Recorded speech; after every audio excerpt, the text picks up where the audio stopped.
ভাই রে ভাই, এটা আবার কে বানাইছে? দেশনাতার চাঁদা ক্যালকুলেটর। আপনার পেশা কি? বিপ্লবী? আচ্ছা, পেশা নির্বাচন করুন। পেশা ডাক্তার, ইঞ্জিনিয়ার, শিক্ষক, রিক্সাওয়ালা, দিনমজুর। আচ্ছা, অবসরপ্রাপ্ত আওয়ামী লীগার।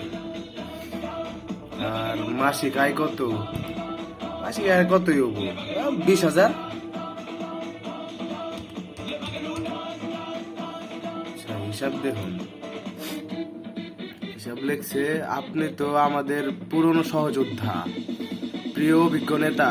আপনার অবদানের কথা আমরা ভুলিনি। তবে এখন আপনার পালা রিভার্স গিয়ারে। আপনার জন্য বিশেষ সুবিধা: 50% ছাড়ে চাঁদা, 15 বছরের কিস্তিতে পরিশোধ। বাপরে বাবা, আবার সনদপত্র ডাউনলোড করা যায়। ভাই আবার কি লিখছে? দেশের নাতি যা ভাগ, আগে কি সুন্দর দিন কাটাইতাম। বাইরে তো পুরো আগুন। দেখি তো সনদপত্রটা। আচ্ছা, ওপেন ফাইল। বিশেষ সম্মাননা সনদ, অবসরপ্রাপ্ত নেতার জন্য। নৌকার ধানের শীষ, 2 সাপের 1 বিষ। নাউজুবিল্লাহ, আস্তাগফিরুল্লাহ, আস্তাগফিরুল্লাহ।